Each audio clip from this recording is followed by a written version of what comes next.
Awakening with Brahma Kumaris. ओम शांति। Awakening with Brahma Kumaris में आज फिर आप सबका बहुत बहुत स्वागत करते हैं। हर बार जो हम आपको बताते हैं कि जो ज्ञान हमें मिला है, जब हम इस तरह से प्रोग्राम में बैठ के बात करते हैं, आप सभी की ये बात हमारे पास आती है कि तब तक तो बहुत अच्छा लगता है, तब तक तो लगता है कि हाँ ये पॉसिबल है, ये किया जा सकता है। लेकिन जैसे ही हम अपने लौकिक ज़िंदगी में जाते हैं, दुनिया में बाहर निकलते हैं, सब कुछ भूल जाते हैं, विस्मृति में आ जाते हैं। और ऐसे में कितनी बार हमने ये देखा है कि हमारी बुद्धि जो है कई बार हमारा साथ नहीं देती है, और या फिर हमें बार बार इस बात का एहसास दिला देती है कि हाँ जो हो रहा है वो ठीक है या वो हो सकता है। ऐसे में हमें सतमार्ग पर चलने के लिए और हर रोज़ का वो सूत्र देने के लिए बाबा के महावाक्य, परमपिता परमात्मा शिव बाबा के वो वाक्य, वो अमृत की बूंदें मुरली के माध्यम से हम तक पहुंचती हैं, जिसके लिए सेंटर्स पर जाने के लिए कहा जाता है। तो अवेकनिंग विद ब्रह्मा कुमारीज के माध्यम से भी हम मुरली के वो कुछ अंश लेकर आते हैं खास विषय पर, जो आपके साथ हम शेयर कर सकते हैं। आज एक बार फिर उसी दुनिया में आपको ले चलते हैं, और हमारे साथ हैं सीनियर ब्रह्मा कुमारी शीलू बहन। उनका बहुत बहुत स्वागत करते हैं। ओम शांति। ओम शांति।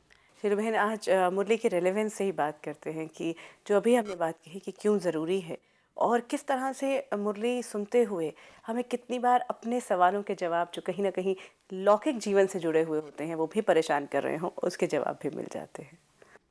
जी, मुरली में हमें बाबा सब प्रश्नों का उत्तर दे देते हैं। हमारे मन में जो भी बातें आती हैं वो भी बाबा बताते हैं और उस रूप से उनका उत्तर देते हैं।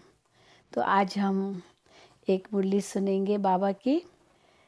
बाबा कहते हैं, ये सार है मुरली का, मीठे बच्चे आत्म अभिमानी बनने की प्रैक्टिस करो तो विकारी ख्यालात उड़ जाएंगे, बाप की याद रहेगी और आत्मा सतो प्रधान बन जाएगी।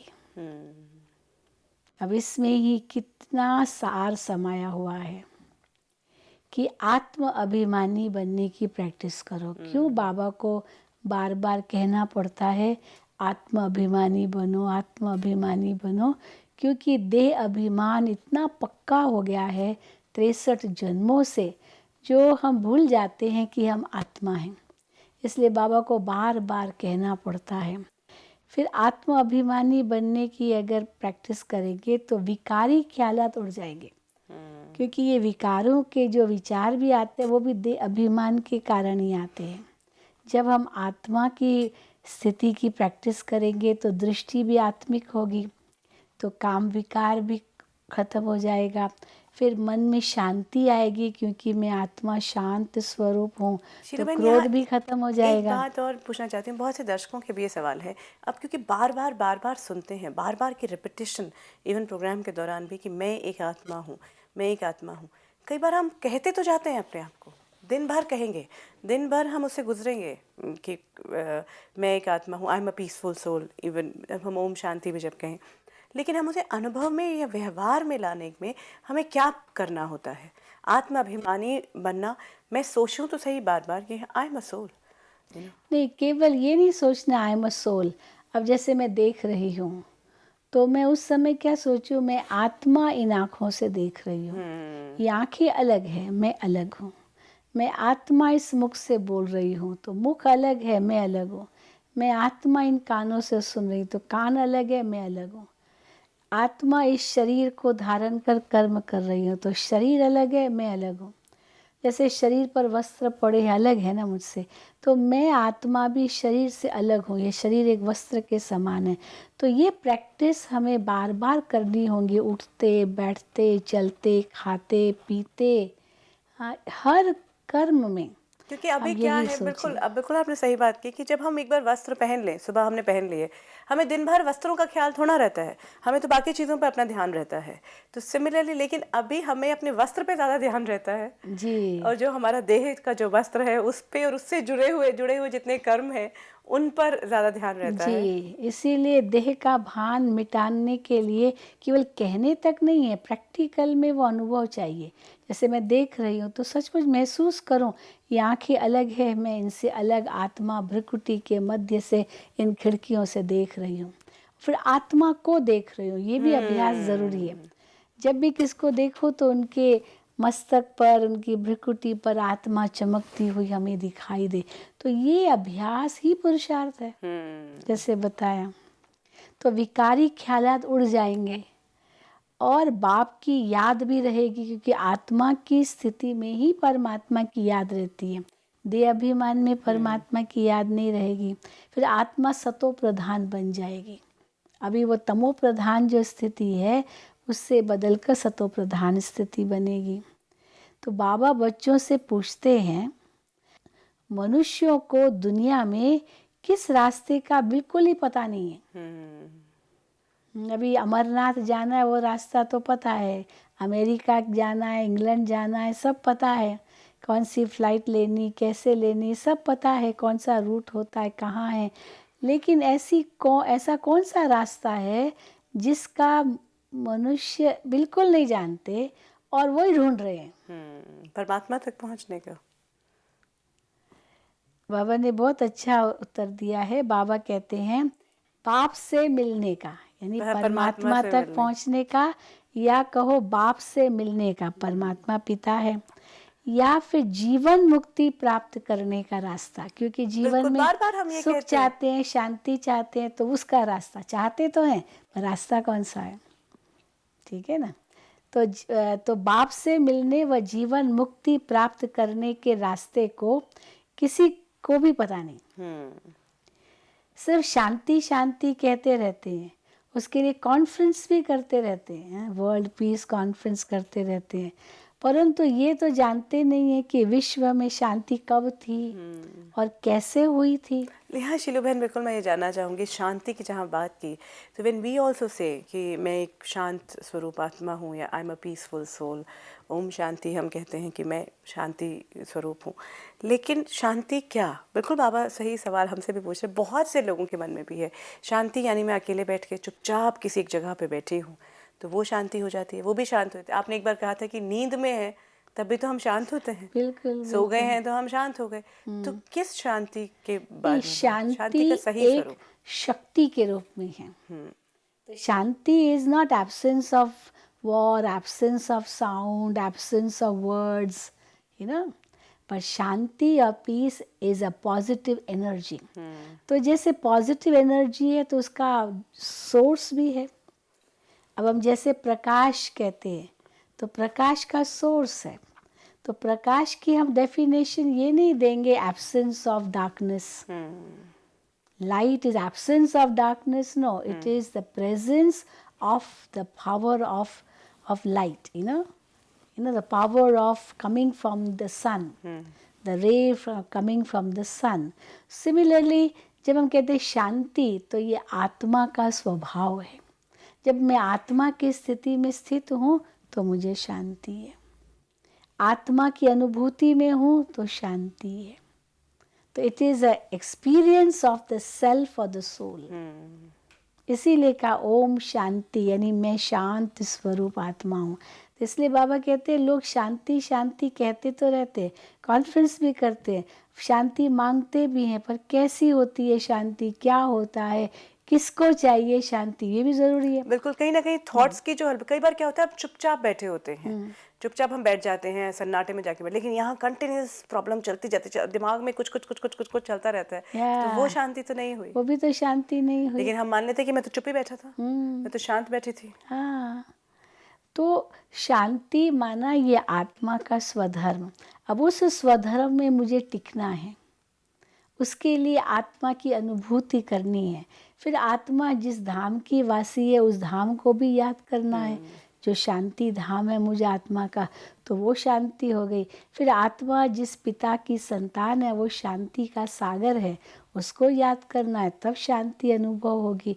तो आत्मा का स्वधर्म शांति, आत्मा का धाम शांति धाम, आत्मा का पिता शांति का सागर, तब शांति अनुभव होगी, ये बाबा कहते हैं। तो तुम पूछ सकते हो, आप विश्व में शांति चाहते हो तो विश्व में शांति कभी देखी है? कई समझते ना कि हमें मोक्ष मिल जाए, जन्म मरण में आए ही नहीं, तब शांति होगी। फिर कई कहते नहीं हमें तो विश्व में शांति चाहिए, तो इसलिए बाबा कहते हैं कि उनसे पूछो विश्व में शांति कभी देखी है? विश्व में शांति कभी होती है? विश्व में शांति तो बाप द्वारा स्थापन हो रही है। फिर ये उनको हम बताएं, क्योंकि कई समय से विश्व में तो शांति हो ही नहीं सकती है, यहाँ तक मान लेते हैं।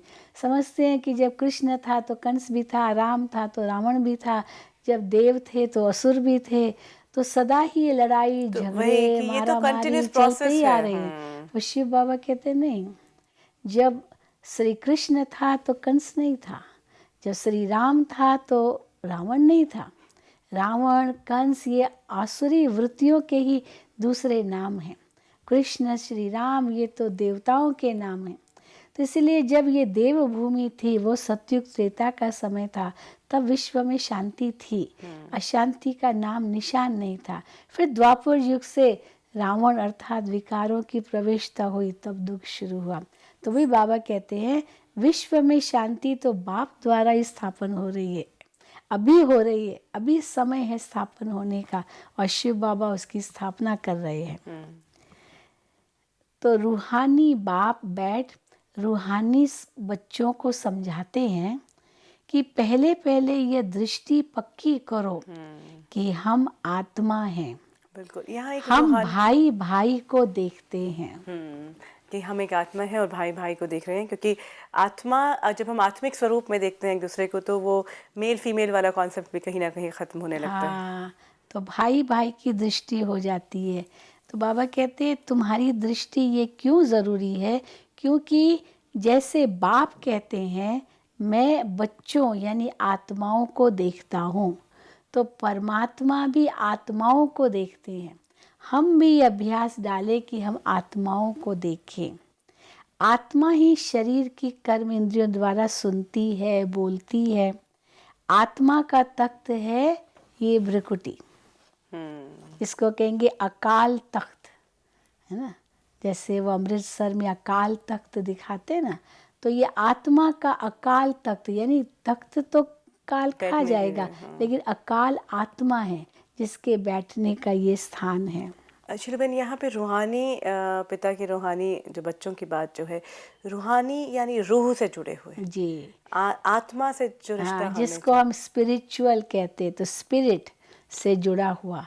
यहाँ एक और बात अभी तक बहुत से लोगों के मन में आती है कि जब मेरा रूहानी पिता के साथ रिश्ता जुड़ जाता है तो मेरे लौकिक पिता या लौकिक रिश्तों का मैं क्या करूं, क्योंकि वहाँ वो बैलेंस बनना बंद हो जाता है। और बहुत बार इसीलिए कहा जाता है कि जब ब्रह्मा कुमारी जाते हैं तो जो लोग हैं अपने माँ बाप को भूल जाते हैं और रूहानी पिता की तरफ ही, रूहानी बाप को ही अपना मानने लगते हैं। तो ये बैलेंस जो बनाना है, नहीं, ये मैं चाहती हूँ कि आप आज इस प्रोग्राम के माध्यम से, आज जो कड़ी हमारे साथ में है, कि क्या बाबा भी क्या कहते हैं इसके बारे में, कि अपना रिश्ता लौकिक, अपने जो जितने भी रिश्तेदार हैं, जितने भी आपके अपने हैं, उनके साथ कैसा रखें, और ये जो रूहानी बाप के साथ जो हमारा रिश्ता है उसको भी कायम रखें। हाँ, लौकिक रिश्ते तो हैं ही, क्योंकि ये लौकिक रिश्ते बिना हम कहाँ होते।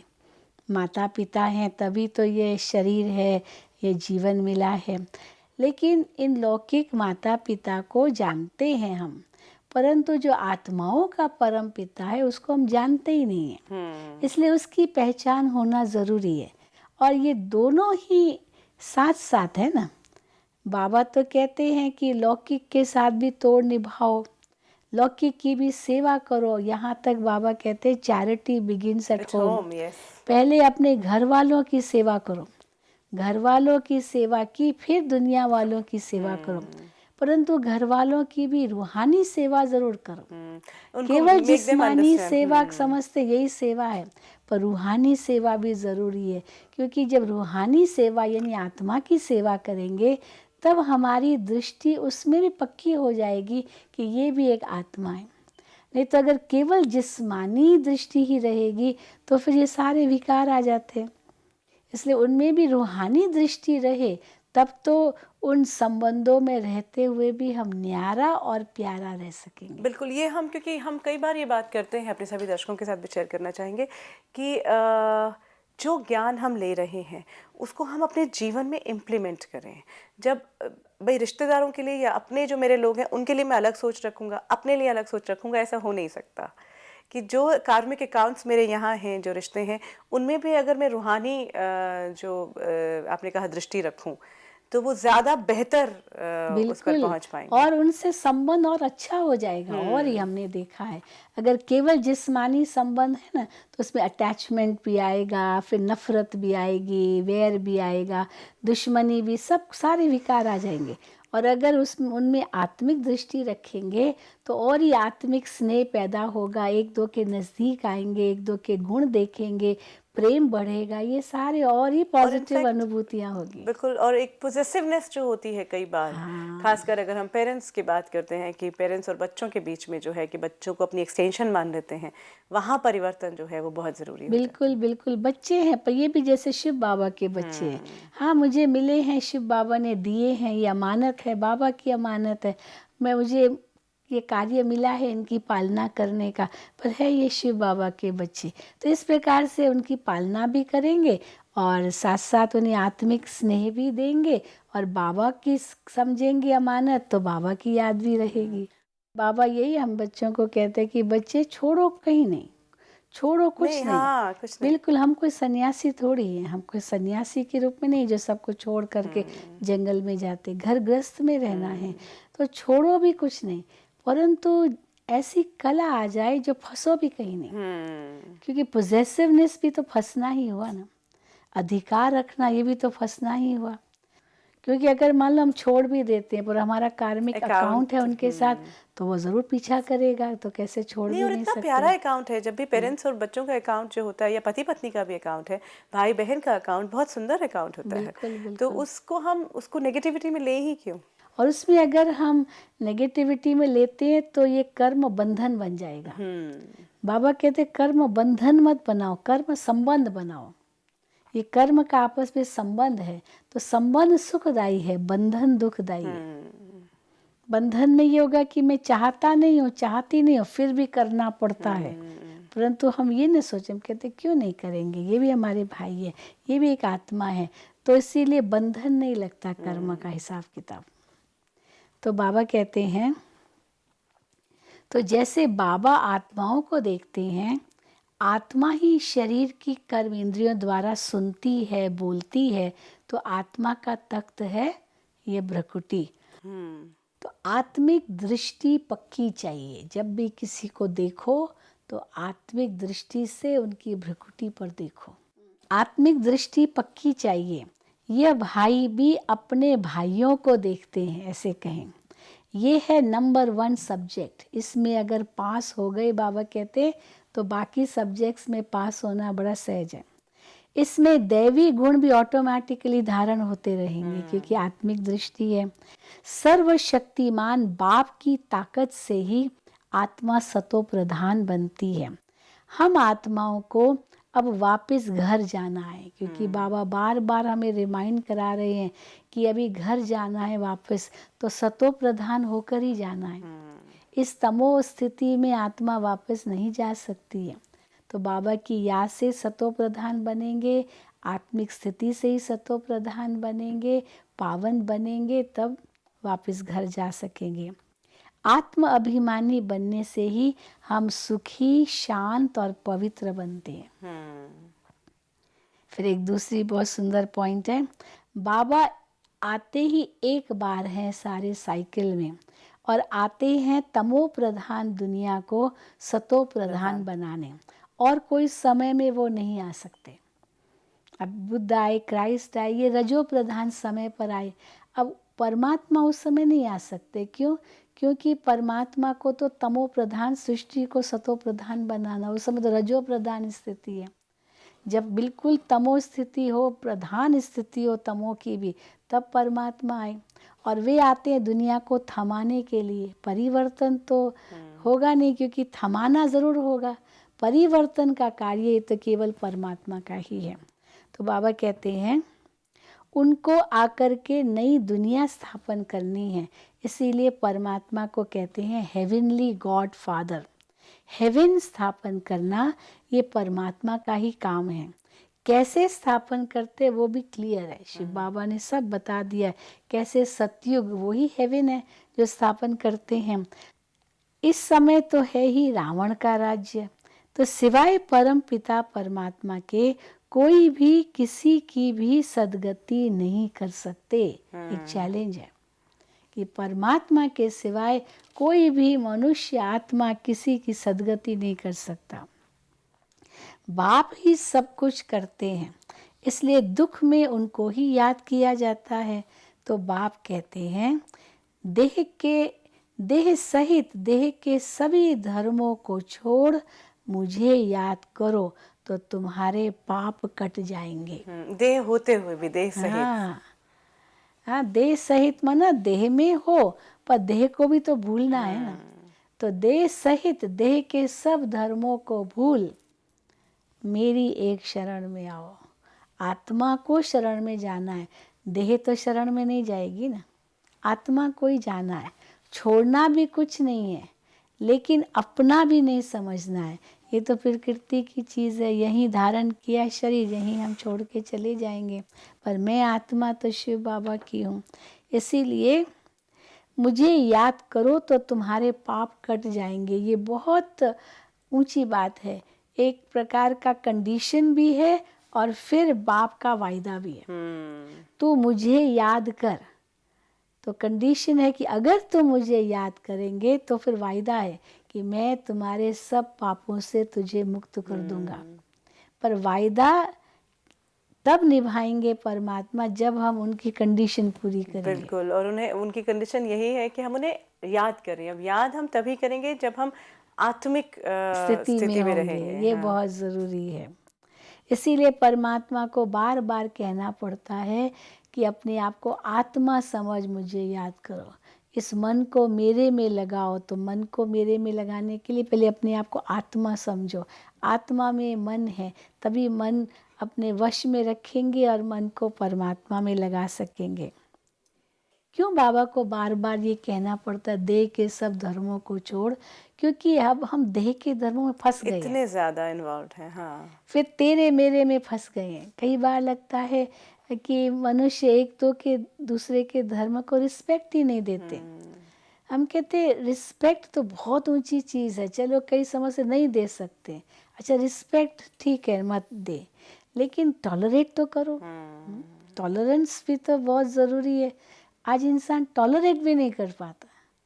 अच्छा, टॉलरेंस में थोड़ी मेहनत करनी पड़ती है। उसका सहज उपाय है accept, it's part of the drama. आप ड्रामा देखने जाते हो, अलग अलग एक्टर्स एक्सेप्ट करते हैं, तो ये भी एक अलग अलग बाई प्लॉट्स हैं। इस ड्रामा के अंदर अलग अलग एक्टिंग्स है, अलग अलग शाखाएं हैं, तो इसको हम एक्सेप्ट करते हैं।